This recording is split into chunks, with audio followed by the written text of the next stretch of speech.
আচ্ছা, তোমাদের মধ্যে হঠাৎ করে মাঝে মধ্যে একটা জিনিসের বেশ ভুল হয়ে যায়, ক্লাসে আমি যেটা দেখি সেটা হচ্ছে মনোসাইট, ম্যাক্রোফেজ এবং নিউট্রোফিল নিয়ে। চলো গল্পে গল্পে আজকে একটু জিনিসটা আলোচনা করি। মনে রাখবা, মনোসাইট এটা হচ্ছে অদানাদার শ্বেত রক্তকণিকা, আর নিউট্রোফিল যেহেতু ফিল রয়েছে এটা হচ্ছে দানাদার শ্বেত রক্তকণিকা। এই মনোসাইট এবং নিউট্রোফিল দুইটা কিন্তু গপ গপ করে ব্যাকটেরিয়াকে খায়, যেটাকে আমরা বলি ফ্যাগোসাইটোসিস। আর এই ফ্যাগোসাইটোসিস প্রক্রিয়াতে একটু মনোযোগ দেওয়া উচিত। সেটা হচ্ছে মনোসাইট জন্মগ্রহণের পরে ও অনেক কিছু খাওয়া দাওয়া করে এবং কোষ থেকে খাওয়া দাওয়া করে কোষের বাইরে চলে যায়। স্বাভাবিক, যখন সে খাওয়া দাওয়া করবে তখন সে মোটা হয়ে যাবে। মোটা হয়ে গেলে তখন তার নাম ম্যাক্রোফেজ, কারণ ম্যাক্রো মানে বড়। তাহলে মনোসাইট থেকে খাওয়া দাওয়া করে সে কিসে পরিণত হয় বলো তো? ম্যাক্রোফেজে পরিণত হয়।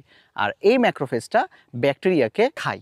আর কতগুলান ব্যাকটেরিয়াকে খেতে পারে? যেহেতু ম্যাক্রো মানে বড়, এ বেটা প্রায় 100টার মতো ব্যাকটেরিয়া গপ গপ করে খেয়ে ফেলতে পারে। অপরপক্ষে নিউট্রোফিলটা কী করে? নিউট্রোফিল ফ্যাগোসাইটোসিসের মাধ্যমে জীবাণুকে খায়, কিন্তু এইটা না ছোট্ট অল্প পরিমাণে খায়, যেমন 3 থেকে 20টা। আর হ্যাঁ, এখানে একটা কথা রয়েছে, এই যে আমাদের ম্যাক্রোফেজ বা মনোসাইট অথবা নিউট্রোফিল, এরা কিন্তু আমাদের দেহের দ্বিতীয় স্তরের প্রতিরক্ষা ব্যবস্থার অন্তর্ভুক্ত। কারণ আমাদের দেহে রয়েছে 3 স্তরের নিরাপত্তা ব্যবস্থা, স্তর 1, স্তর 2 এবং স্তর 3।